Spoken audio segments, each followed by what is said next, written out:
Thank you, Madam Chair. I have a few questions, and I'm not sure that who can answer all of them, but I'll start with this, though, with Mrs. Cook first. I want to make sure I understood what you've laid out. You have some children of your own, then some that were placed in your care as a foster parent through Child Protective Services. No, incorrect. I'm a mother of 6 children, and a family member dropped off 2 abused kids that she was hiding from CPS. Okay.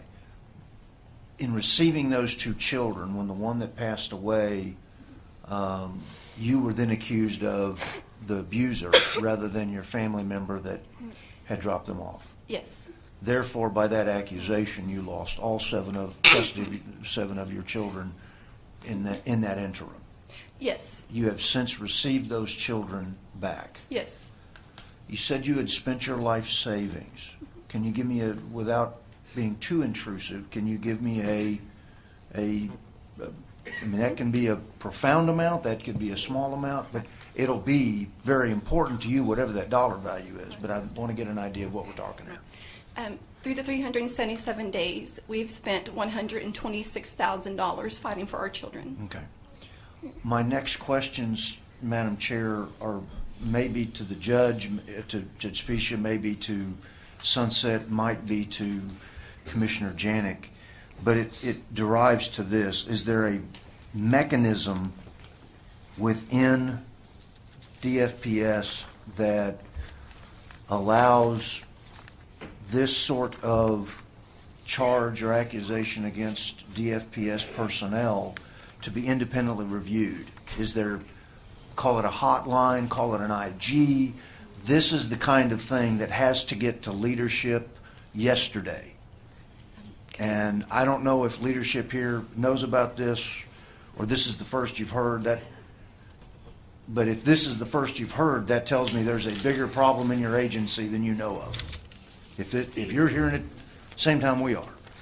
Second, similar to what we do with death penalty cases that have been exonerated, the state provides a compensatory financial payment to those that have been exonerated. Is there a similar mechanism for those that have spent this kind of money that then find themselves being exonerated, that the state owes them the compensatory financial recoupment of having proven themselves innocent? Can anybody in here answer that question? There's not. Commissioner, do you want to step forward and put the answer on the record? I don't know, or Judge?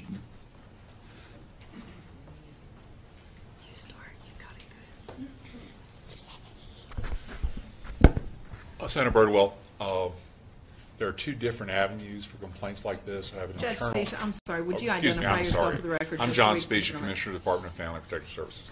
There are 2 different mechanisms for complaints of this nature.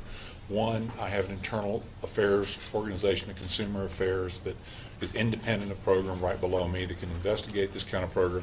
Secondly, on criminal type complaints, we have our Office of Inspector General can Okay. independently investigate. I am not aware of a compensatory mechanism in this type of case. Okay.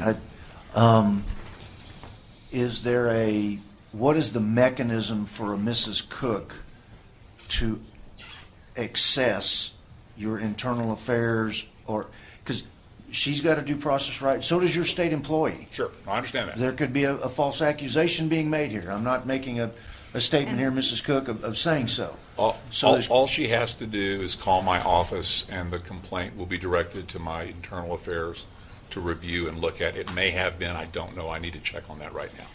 And Okay. Senator Birdwell, I worry about going in public too deep into things. So, but you're I would right, like Madam Chair, for rather. you to get with his Sure. office. I mean, if this is all accurate, and I have no reason to believe it's not, Right. somebody needs to go to jail. Right.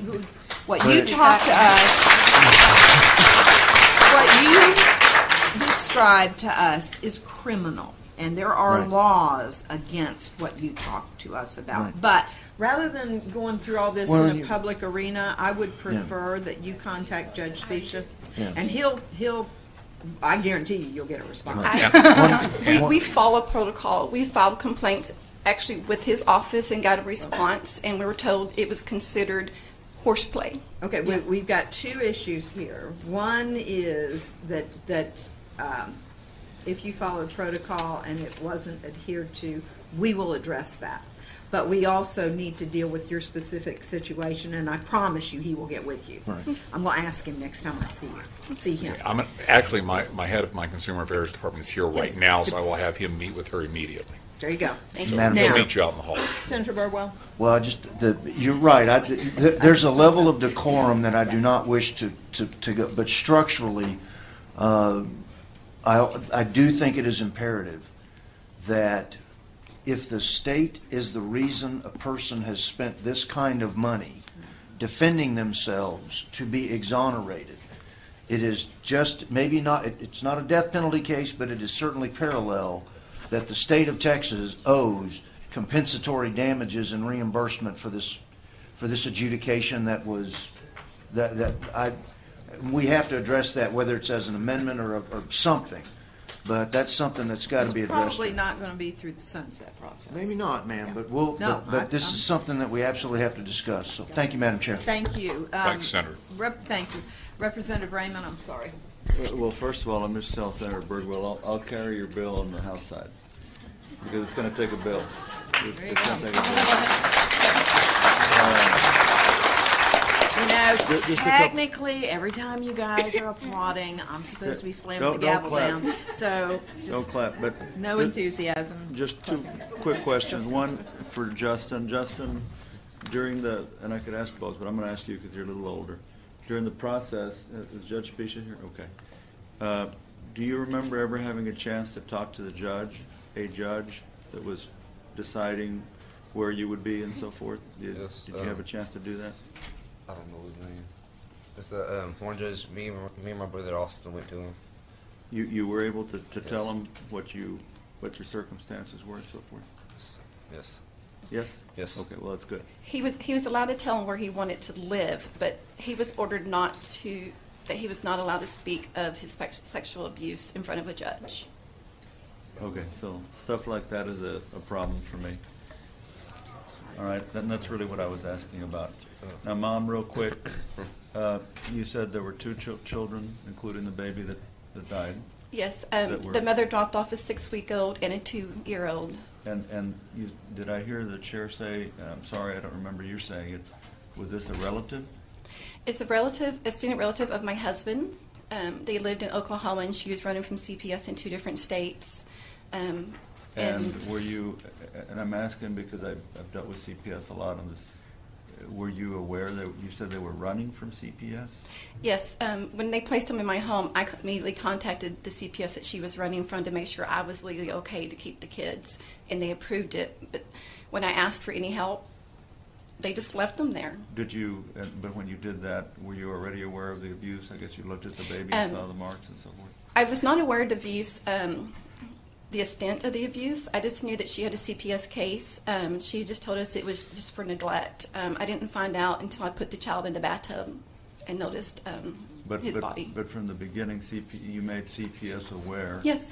That they, all right, then we really do need to look at this because it's just something wrong here. Thank you. Representative Dutton? Thank you, Madam Chair. I wanted to say thanks to these young men for coming here and sharing their story. It takes a lot of courage to do that. And I want to say on behalf of everybody in the state legislature, thank you all for coming here. But I also want to say, this is my 15th session, Madam Chair, and I don't think I've ever heard a worse story of government abuse in my 30 years of being around here.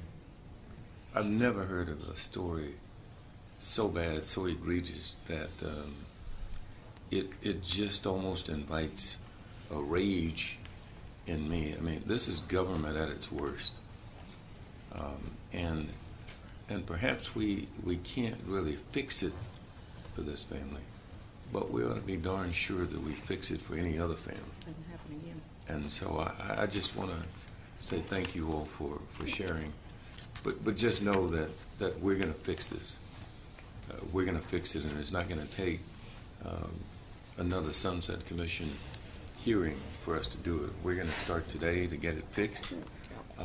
And so if you want to check back with us, I guarantee you, we'll figure out a way to get it fixed and get it resolved. But again, thank you all for being here, and thank you for sharing your story with us. It's not like any other story I've ever heard in state government, but this is clearly government at its worst. And so with that, let me again just say thank you, ma'am, for sharing with us as well. Thank you. We have the Dove family. Which one's Deborah and which one?